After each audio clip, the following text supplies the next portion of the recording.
from Tennessee, Congressman Cooper. The gentleman from Tennessee is recognized for 3 minutes. I thank the gentlelady for yielding. This, unfortunately, is one of the most partisan weeks in Washington, as each side presents their own budget.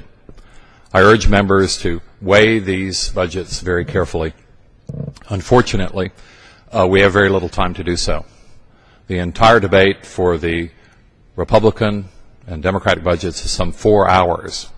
There will be many alternative budgets presented. The one that I'm most interested in, the Simpson-Bowles endorsed budget, will come up later tonight, which is a big schedule change. It had been expected to tomorrow, but we will only have a total of 10 minutes to explain the only bipartisan budget that will be offered. There are 6 or 7 budgets being offered, but there's only one that's bipartisan. There are many excellent features in the Democratic budget and in the Republican budget, but there's only one that has the support of folks on both sides of the aisle. I hope that members choose carefully, even in this, the most partisan of weeks, because it's almost a David versus Goliath situation when you have 10 minutes versus 4 hours. I hope that members will look at the details of these budgets and realize that hidden in the details are lots of massive changes to lots of massive programs. But if we don't let ideology control, if we look at the basics and realize that America does have a deficit and debt problem, as the White House acknowledges and as our Republican friends acknowledge, if we respect each other and understand that we have to have real revenues and entitlement reform, there's still really only one plan that offers both. And I did not originate it, but I'm thankful that Simpson and Bowles, with their report of a year and a half ago, introduced such a plan. And tonight, later in the debate, in an hour or two, members will have the first opportunity in either the House or the Senate to consider that. So these are very important issues that we're facing. I wish it were not a David and Goliath sort of situation. It's almost like David versus 2 Goliaths, because the institutional infrastructure in Washington supporting either the Republican budget or the Democratic budget are massive.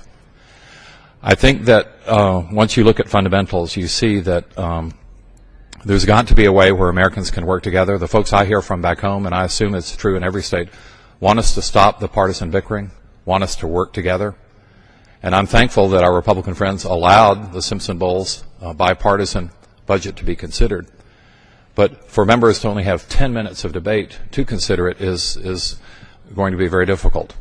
So I'm hopeful that members, as they're sitting in their offices tonight, as they're interrupting their dinners, as they're contemplating these issues, will focus not only on the important Joint Economic Committee issues that have been raised by both sides this evening, but will also focus on the details of the budgets they're about to vote on. We had anticipated that the vote on the Simpson-Bowles alternative would be tomorrow morning. That's what we had been told, but an hour or so ago they suddenly had a change of plans. We feel that we're gaining momentum, and I think that's evidenced by the fact that most folks, the interest groups in Washington, are gearing up to either support us or oppose us. But I think that members should weigh their decision tonight very carefully. I thank the gentlelady for yielding. Thanks. The unanimous consent request, I would like to yield half of my time, 7.5 minutes, to the gentleman from Ohio, Mr. LaTourette. Without objection. Yeah.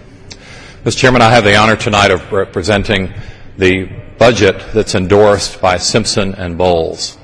This is the only bipartisan budget that the House of Representatives will be able to consider in this budget cycle. This is the first time that a Bowles-Simpson budget has been allowed on the floor of the House or the Senate. This is a historic night, and I hope that members will appreciate this opportunity. This is one of the most partisan weeks in Washington, and this is the only bipartisan way to solve the nation's problems. This is the only budget that has a chance of getting through both the House and the Senate.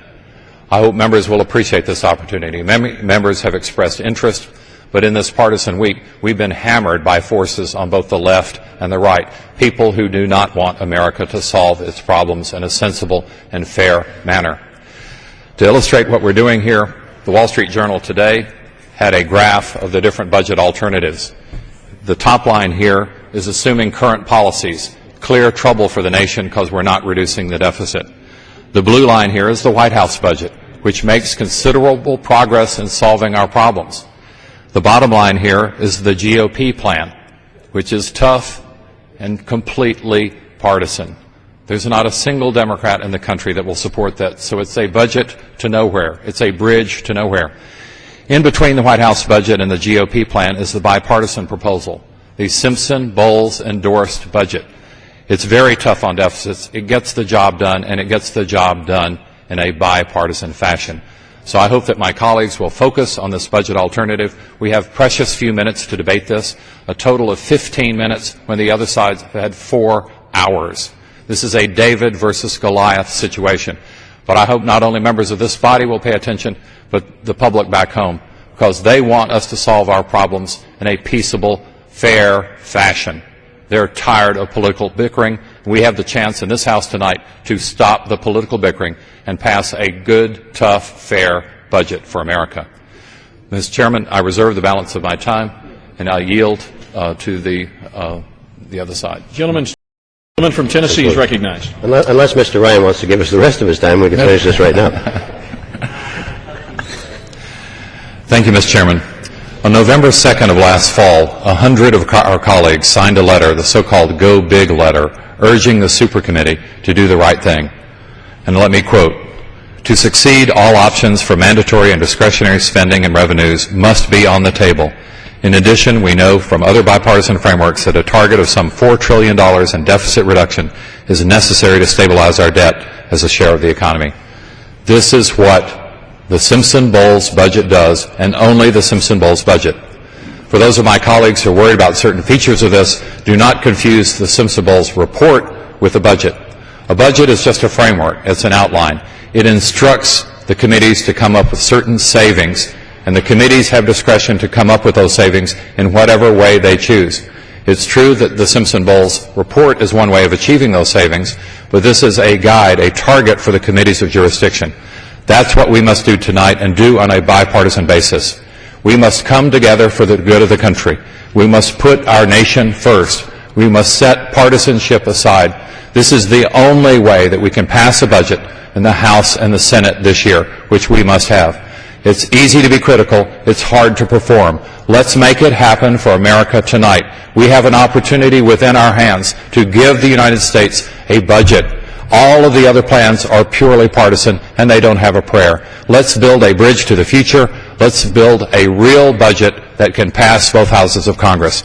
I urge my colleagues to support the Simpson-Bowles endorsed budget alternative. I thank the Chair and yield back the balance of my time.